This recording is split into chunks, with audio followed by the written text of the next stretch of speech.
I have been waiting for months. You guys have been waiting for months in anticipation of this day.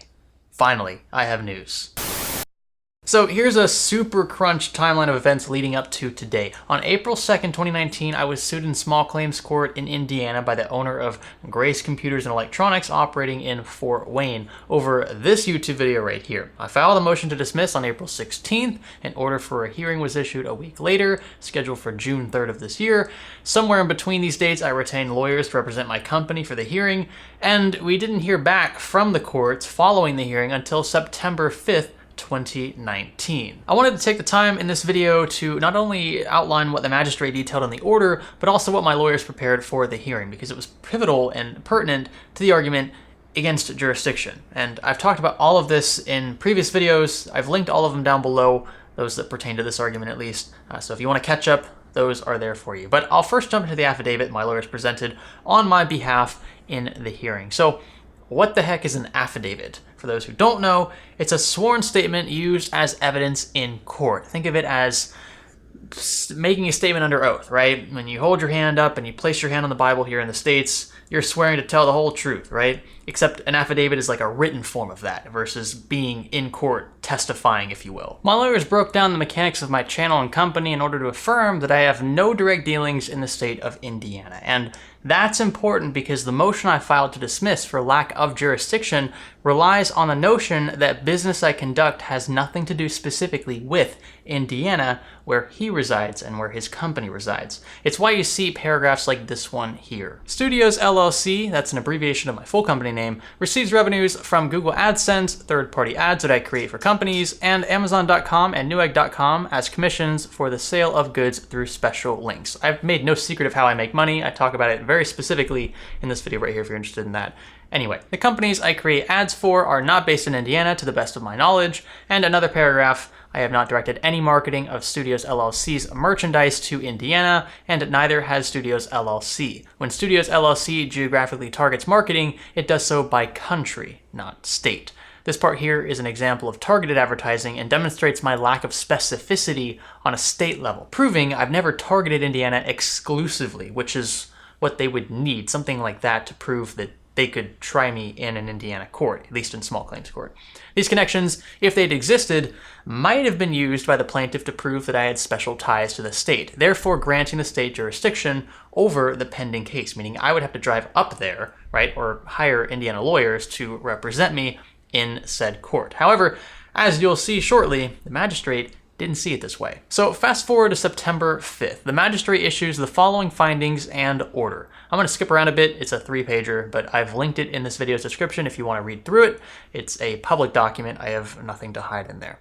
Paragraphs 4, 5, and 6. Defendant does not have a physical business site or location in the state of Indiana. Defendant does not have any employees or agents in the state of Indiana. Defendant has created a YouTube channel at www.youtube.com/Science Studio, where defendant teaches viewers how to upgrade and build personal computers, as well as provides computer equipment reviews and comparisons. I'd say this is a pretty great summary, to be honest. Very accurate. And one of my favorite parts is buried in paragraph 7, where the magistrate says, defendant basically indicated that the computer was overpriced.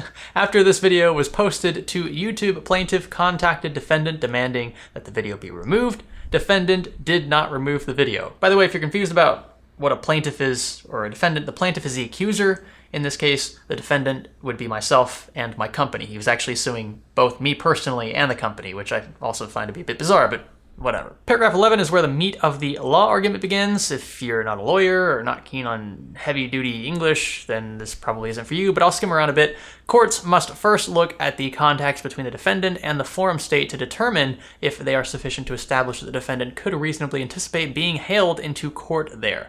The mere fact that defendant advertised on the internet is not a sufficient basis to establish personal jurisdiction over the defendant in the state of Indiana. There are a couple of preceding court cases referenced here as well, which I think is pretty cool. Defendant has not had minimum contact with the state of Indiana in order to allow this court to exercise personal jurisdiction over defendant so as not to offend traditional notions of fair play and substantial justice.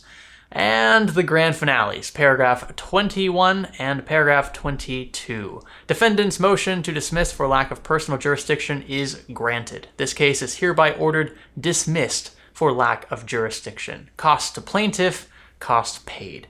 So Dustin paid 107 or so US dollars, essentially for nothing. The case was frivolous to begin with, and even if there had been jurisdiction, the case would still have been thrown out for its lack of merit. I truly believe that. There's a lot more to the story that I've kind of been teetering on the edge about revealing. It gets pretty ugly, frankly pretty personal, and I just don't want to dive into that right now. I don't think this is a video for that, or necessarily the channel for that.